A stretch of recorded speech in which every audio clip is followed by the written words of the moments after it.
En 2020, l'une des dernières guerres internationales a éclaté. Et sur la carte de Sébas, nous avons informé à ce sujet. Aujourd'hui, près de 3 ans plus tard, la situation entre l'Arménie et l'Azerbaïdjan n'est pas précisément la meilleure de toutes. Les escarmouches à la frontière sont à l'ordre du jour, et les prétendues missions de paix russes perdent de plus en plus leur influence. Ainsi, une troisième guerre du Haut-Karabakh n'est pas seulement envisageable, mais certains la considèrent comme imminente. Pourquoi ces deux pays ne peuvent-ils pas trouver la paix? Cela pourrait-il être le début d'une guerre mondiale au Moyen-Orient? Intéressé? Alors, regardez juste...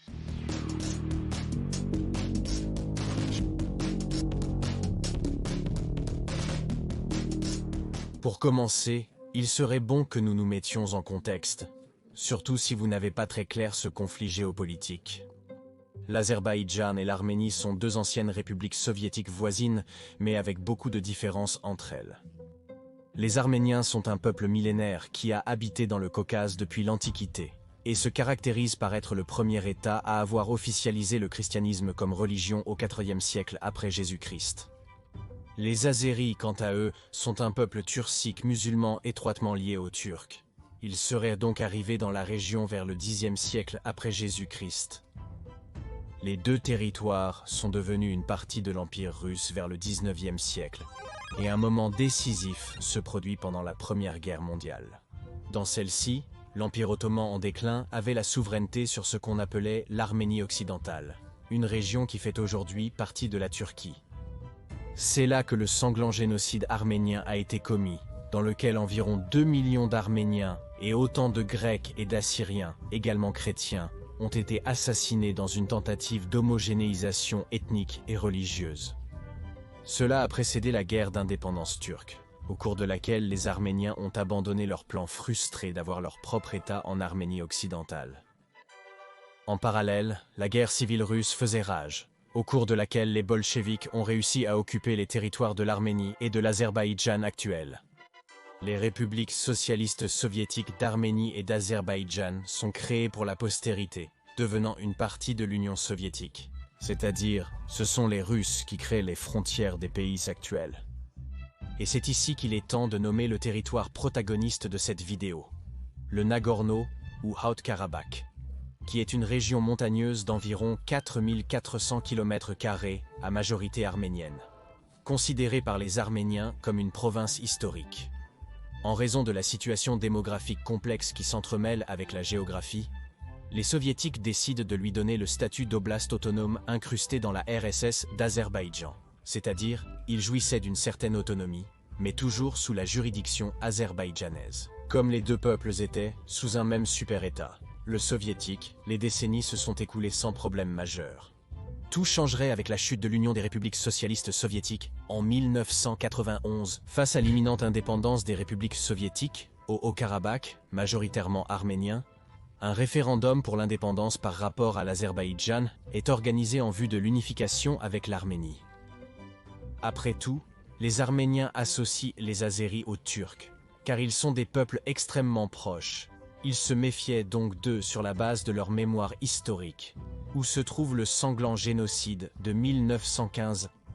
La République d'Artsakh est ainsi proclamée, sur la base de l'autodétermination des peuples, ce qui n'est reconnu ni par la communauté internationale, ni par l'Azerbaïdjan, qui exigeait le respect du principe de l'uti possidetis juris, et revendiquait donc le territoire intégral de l'ancienne RSS d'Azerbaïdjan. C'est ainsi que la première guerre du Haut-Karabakh éclate, où la victoire revient aux Arméniens, qui occupent également un couloir qui le relie à l'Artsakh. Près de 3 décennies plus tard, et après que l'Azerbaïdjan a multiplié son produit intérieur brut au point de le tripler par rapport à celui de l'Arménie, une seconde guerre du Haut-Karabakh éclate, où cette fois les Azéris remportent la victoire et occupent une grande partie du territoire de l'Artsakh.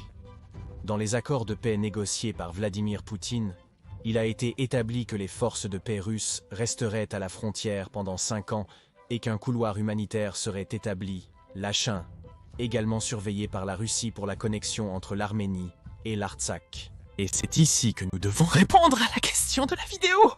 Pourquoi la guerre pourrait-elle éclater à tout moment? Ou du moins, pourquoi ne trouverons-nous pas une paix définitive à court et moyen terme?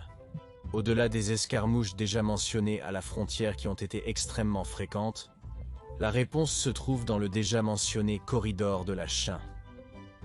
Il se trouve que depuis décembre 2022, les forces azerbaïdjanaises ont bloqué ce couloir, qui est la seule connexion entre l'Arménie et l'Artsakh. En raison de sa position d'enclave et de son hostilité envers l'Azerbaïdjan qui l'entoure complètement, l'Artsakh est incapable de se ravitailler par un autre moyen que l'Arménie. Au cours de ces 7 mois de blocus, la population commence déjà à ressentir les effets d'une famine imminente et d'un délabrement total. De plus, ils sont privés de soins médicaux, manque d'eau, d'électricité et de gaz, tandis que des familles entières sont séparées. Le gouvernement azerbaïdjanais d'Ilham Aliyev, pour sa part, soutient que le blocus n'a pas de fin militaire, mais qu'il s'agit de protestations environnementales. Quoi qu'il en soit, ces actions violant les accords de cessez-le-feu de 2020 et ceux qui souffrent réellement des conséquences sont les citoyens ordinaires d'Artsakh qui vivent un blocus sans précédent. Au vu de tout ce qui a été dit jusqu'à présent, il est clair que ce conflit n'est pas seulement territorial, mais qu'il a une large composante ethnique et nationaliste. Les Arméniens sont un peuple millénaire qui a habité ces terres et qui a dans sa mémoire historique une série d'invasions et d'agressions, dont le génocide par les Turcs, qui soutiennent massivement l'Azerbaïdjan. Il est donc évident que la République d'Arménie n'abandonnera pas ses compatriotes d'Artsakh. C'est-à-dire, maintenir la souveraineté sur Artsakh est l'objectif de l'Arménie. Et pour l'Azerbaïdjan, il faut à nouveau analyser la carte. Et je te spoil que l'objectif des Azéris est une autre raison pour laquelle les conflits continueront pendant longtemps. C'est l'exclave azéri de Nakhichevan, qui partage une petite frontière avec sa sœur la Turquie. La séparation entre Nakhichevan et le reste de l'Azerbaïdjan est due à la province arménienne de Syunik. Il est évident que l'objectif de l'Azerbaïdjan n'est pas seulement d'annexer complètement le Nagorno-Karabakh qu'il cherche à travers le massacre lent et silencieux des Arméniens par le blocus, mais aussi d'occuper Syunik pour obtenir ainsi une continuité territoriale vers Nakhichevan et par conséquent vers la Turquie. Cela bloquerait la frontière de l'Arménie avec l'Iran, un ennemi de l'Azerbaïdjan qui pourrait s'impliquer. Et puisque nous parlons d'agents externes, il faut parler de comment une petite guerre mondiale pourrait éclater au Moyen-Orient. Il se trouve que les relations entre l'Iran et l'Azerbaïdjan vont de mal en pis, bien que les deux soient des pays de confession islamique chiite. La raison est qu'en Iran, il y a environ 20 millions d'Azéris ethniques, la deuxième minorité du pays, après les Perses eux-mêmes, et qui double même le nombre d'Azerbaïdjanais vivant dans la même République d'Azerbaïdjan. Selon Téhéran, au cours des dernières années, le gouvernement de Bakou a incité les Azéris d'Iran à se rebeller contre l'ayatollah, étant soi-disant marginalisés. C'est pour cette raison que l'Iran a exprimé son soutien politique à l'Arménie, car en fin de compte, il ne convient pas à un Azerbaïdjan puissant d'avoir une frontière terrestre avec la Turquie. Il ne serait donc pas absurde de penser qu'il interviendra dans la troisième guerre du Haut-Karabakh. En analysant d'autres pays de la région, la Syrie de Bachar al-Assad est un allié proche de l'Iran. Elle pourrait donc également soutenir l'Arménie. En revanche, l'armée nationale syrienne opposée au gouvernement est soutenue par la Turquie. Et en fait, des mercenaires syriens ont participé à la guerre de 2020 en faveur de l'Azerbaïdjan. Les Kurdes sont une autre minorité ethnique ennemie de la Turquie. Ils pourraient donc se joindre aux Arméniens en ayant un ennemi commun. Et bien sûr, nous ne pouvons pas continuer la vidéo sans mentionner la mère Russie, qui pendant la guerre de 2020 a soutenu l'Arménie en termes d'armement. En plus de cela, les deux pays sont membres de l'Organisation du Traité de sécurité collective, une alliance militaire à laquelle appartiennent également le Kazakhstan, la Biélorussie, le Kirghizistan et le Tadjikistan. C'est-à-dire que si l'Azerbaïdjan fait irruption sur un territoire internationalement reconnu comme l'Arménie, comme c'est le cas de Zounig, ces pays pourraient intervenir en faveur de Erevan. Un autre acteur important dans la région que nous devons mentionner est Israël. Il se trouve que pendant la guerre de 2020, il a été l'un des principaux fournisseurs d'armes de l'Azerbaïdjan.